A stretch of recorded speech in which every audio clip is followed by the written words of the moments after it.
Eu não vou ler o texto, tranquilo, porque vocês já leram o seu texto. E vamos embora. No trecho, com relação ao conteúdo, isto é, com relação aos direitos programados, é facultativo o uso das vírgulas para separar a expressão. Isto é... Cadê o outro? A saber, ou seja, meu parceiro, essa questão número 1, é óbvio que ela está o quê? Errada. Por quê? Porque nós chamamos isso de termo explicativo ou aposto explicativo. Não é facultativo, é obrigatório. Não é uma aula. É claro que eu não vou falar todos os termos facultativos, tranquilo? Então, a questão está errada porque é um aposto explicativo ou um termo explicativo. E esta vírgula, ela é obrigatória. Então, o cara que acertou deve estar muito feliz. Tranquilo? Beleza.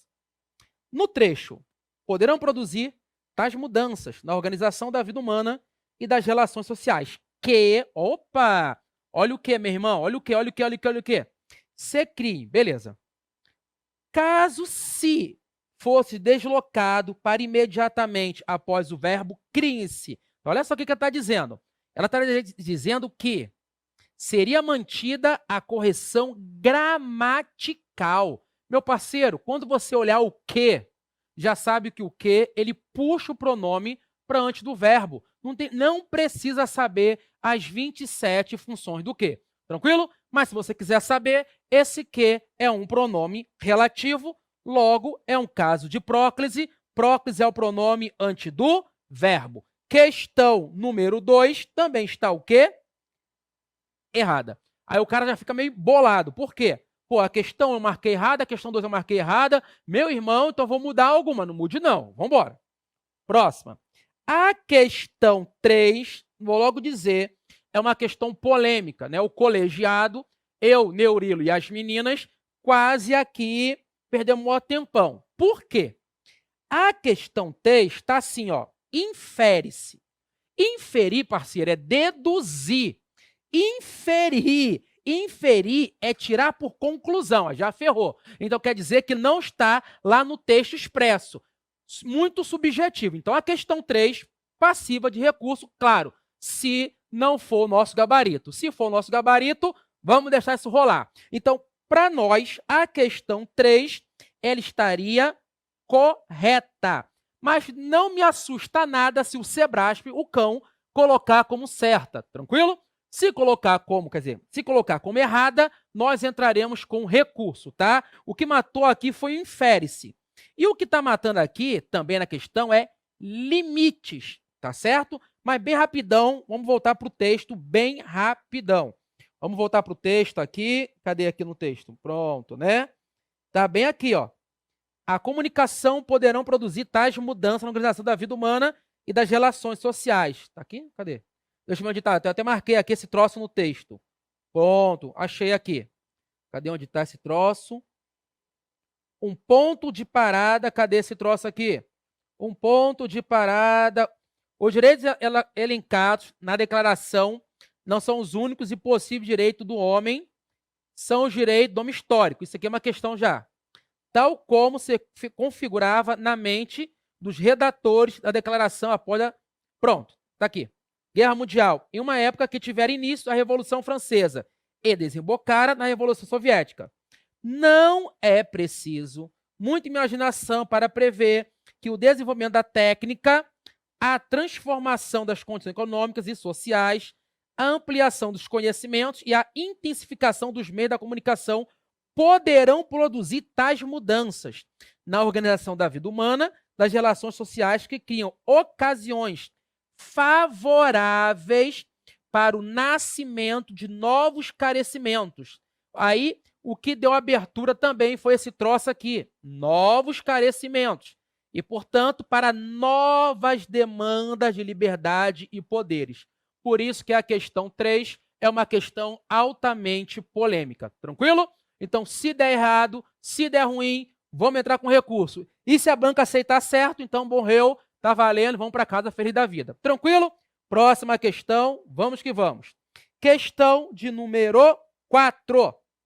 Segundo o autor do texto, a Declaração Universal do Direito do Homem estão elencados os direitos possíveis e cabíveis a um tipo específico, o homem histórico. Pô, tá lá no texto, parceiro. Vamos voltar pro texto. Vamos voltar lá. Volta aí que vai dar certo. Pronto. Cadê os 2 pontos? Deve ter uns 2. Pronto, tá aqui.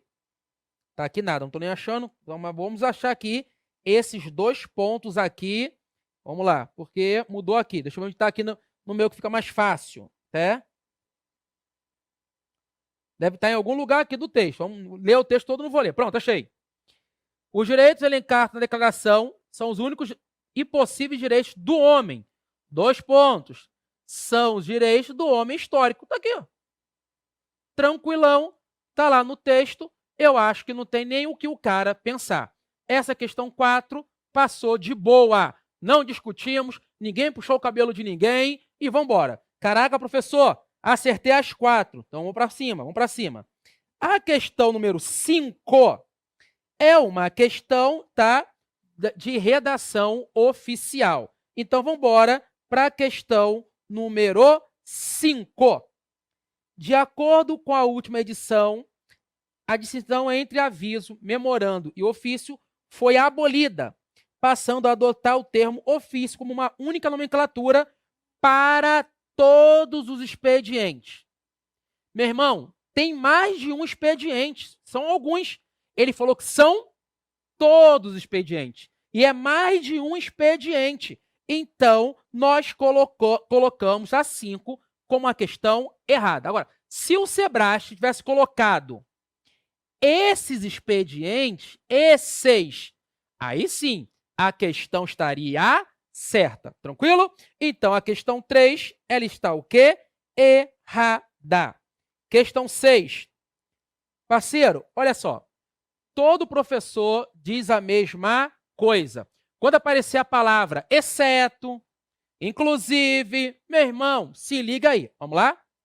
Nas comunicações oficiais para autoridade de hierarquia superior à do remetente, deve utilizar exceto para o presidente. Morreu aqui, ó, exceto. O presidente também vai entrar, meu irmão, no bagulho. Então, também para o presidente e não exceto. Tá certo? Então, a questão 6, ela está o quê? Errada. Tranquilo? Questão 6, eles vão mudar? Nem a pau. Questão 5 foi um pouco mal elaborado, né? Foi mal elaborada a questão 5. Mas vamos embora. Próxima questão. Bora. Sem alteração dos sentidos originais do texto, enquanto, olha para cá.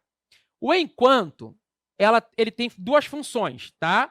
O enquanto, na maioria dos gramáticos, traz o quê? Temporal. Para 2 meninas, para 2 mulheres, para 2 gramáticas, Leila Lauá Sarmento e a Maria Helena de Moura Neves, o enquanto também pode ser proporcional.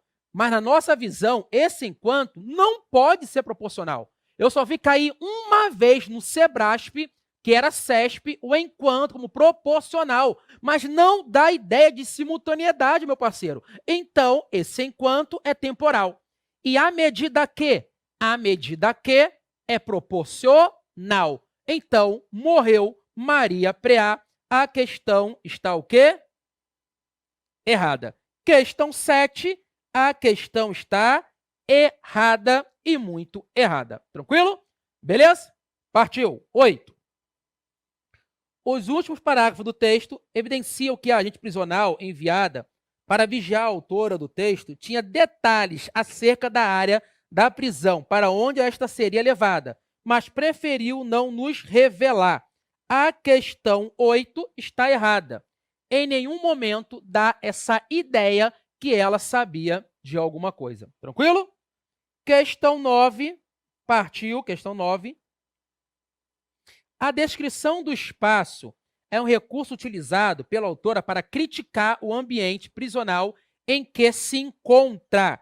É óbvio que a questão 9 está certa. Vamos voltar lá para o texto bem rapidão. Vamos voltar aqui para o texto, né? Vamos voltar para o texto, bem rapidão. Vamos lá, volta aí. Pronto. Mais um pouquinho, pronto. A carga de intenção feminina era antiquada. Não, antiquada é coisa boa, tranquilão. Embolorada melhorou mais ainda. Lúgubre e sombria. Meu irmão, só coisa tranquila, só coisa boa. A pessoa, o cara chega na tua casa e diz assim, ó, ei, a sua casa é antiquada, embolorada, lúgubre e sombria. Você, pô, valeu, parceiro, gostei de ver, volte sempre. Não, meu irmão, claro que esse negócio é uma crítica, tranquilo? Essa foi legal pra caraca, vamos voltar pra questão. Bora, volta pra questão, tá tranquilo. Bora. Questão 10. Infere-se do texto que a autora se sentiu desarmada e, portanto, menos desconfiada, devido ao fato de a agente prisional, referida no 4º parágrafo, ser negra. Não. Ela era negra, tinha cabelo crespo e ela é gente boa, tá? Dizia que ela não tinha aquele ar arrogante. Então não tem nada a ver com negra. Professor, mas negra, não ser negro não é coisa boa? É coisa maravilhosa. Mas para o texto, nada a ver. Questão 10 só pode estar errada. Questão 11. Em suas duas ocorrências, no 3º parágrafo do texto, o vocábulo lá, que está destacado na prova, não está aqui, faz referência à parede da sala. Não, para. Um lá faz referência à parede da sala. O outro lá se refere ao local. Se você ler o texto, você vai ver. Questão 11, valeu, parceiro. Questão 11 está errada. 12. Sem prejuízo gramatical do texto, a primeira ocorrência da preposição de, no trecho com a sujeira dos sapatos, de milhares de prisioneiros. De milhares de prisioneiros se refere a sapatos.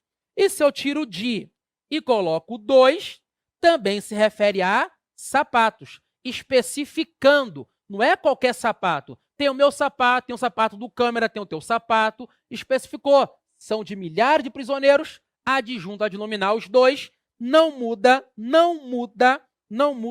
nada. Questão 12, certa.